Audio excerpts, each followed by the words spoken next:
ಹೇ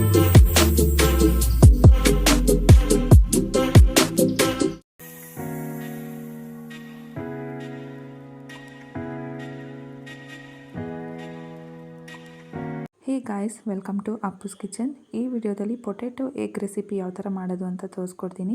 first ಒಂದು PAN ತೊಗೊಬೇಕು, ಅದಕ್ಕೆ ಸ್ವಲ್ಪ ಆಯಿಲ್ ಹಾಕ್ಕೊಳ್ಳಿ. ಮತ್ತು ಪೊಟೆಟೊನ ನಾನು ಫ್ರೆಂಚ್ ಫ್ರೈಸ್ ಥರ ನೀಟಾಗಿ ಕಟ್ ಮಾಡ್ಕೊಂಡಿದ್ದೀನಿ, ಉದ್ದುದ್ದು ಕಟ್ ಮಾಡ್ಕೊಂಡಿದ್ದೀನಿ. ಅದನ್ನು ನಾವು ಸ್ವಲ್ಪ ಕ್ರಿಸ್ಪಿ ಆಗೋವರೆಗೂ ನೀಟಾಗಿ ಎಣ್ಣೆಲಿ ಫ್ರೈ ಮಾಡ್ಕೊಬೇಕು. ಇದು ಬಿಗ್ ಬಾಸಲ್ಲಿ ರಘು ಅವರು ಮಾಡಿದ್ದಿದ್ದು ರೆಸಿಪಿ. ಇದು ತುಂಬ ಇನ್ಸ್ಟಾಗ್ರಾಮ್ ಮತ್ತು ಯೂಟ್ಯೂಬಲ್ಲಿ ತುಂಬ ವೈರಲ್ ಆಗಿತ್ತು. ಅದಕ್ಕೆ ಯಾವ ಥರ ಮಾಡೋದು ಅಂತ ನಾನು ನನ್ನ ಚಾನಲಲ್ಲಿ ಅಪ್ಲೋಡ್ ಮಾಡಿ ತೋರಿಸ್ತಾ ಇದ್ದೀನಿ. ಸೊ ಇದನ್ನು ನಾವು ನೀಟಾಗಿ ಕಂಪ್ಲೀಟ್ ಗೋಲ್ಡನ್ ಬ್ರೌನ್ ಆಗೋವರೆಗೂ, ಕ್ರಿಸ್ಪಿ ಆಗೋವರೆಗೂ ನಾವು ಇದನ್ನು ನೀಟಾಗಿ ಫ್ರೈ ಮಾಡ್ಕೊಬೇಕು. ಸೊ ಅದನ್ನು ನಾನು ಒಂದು ಸೈಡಿಗೆ ಹಾಕೊತಾ ಇದ್ದೀನಿ, ಇನ್ನೊಂದು ಸೈಡಿಗೆ ನಾವು ಮೊಟ್ಟೆನ ಹಾಕೊಬೇಕು.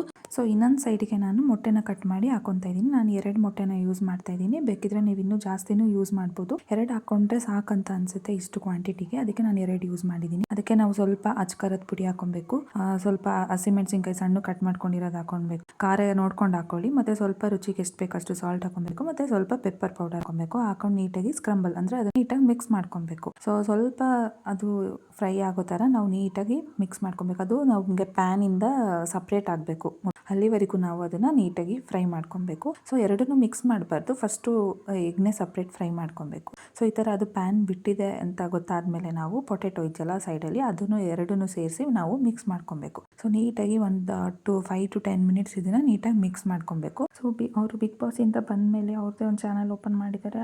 ಅವಾಗ ಈ ರೆಸಿಪಿ ತುಂಬ ವೈರಲ್ ಆಗಿತ್ತು. ಈ ರೆಸಿಪಿ ಟ್ರೈ ಮಾಡಿ ಟೇಸ್ಟ್ ಮಾಡಿದಾಗ ನನಗೆ ಟೇಸ್ಟ್ ತುಂಬ ಇಷ್ಟ ಆಯಿತು. ನಿಮ್ಗೆ ಹೇಗೆ ಅನಿಸ್ತು ಅಂತ ಕಮೆಂಟ್ ಮಾಡಿ. ಸೊ ಲಾಸ್ಟಲ್ಲಿ ನಾನು ಸ್ವಲ್ಪ ಕೊತ್ತಂಬರಿ ಸೊಪ್ಪನ್ನ ಹಾಕೊಂಡಿದ್ದೀನಿ. ಸೊ ಈ ರೆಸಿಪಿ ನಿಮ್ಗೆ ಇಷ್ಟ ಆಗಿದ್ರೆ ಪ್ಲೀಸ್ ಒಂದು ಲೈಕ್ ಮಾಡಿ, ಶೇರ್ ಮಾಡಿ, ನಿಮ್ಮ ಫ್ಯಾಮಿಲಿ ಆ್ಯಂಡ್ ಫ್ರೆಂಡ್ಸ್ಗೂ ಶೇರ್ ಮಾಡಿ. ನೆಕ್ಸ್ಟ್ ರೆಸಿಪಿ ಜೊತೆ ಸಿಗ್ತೀನಿ. Until then.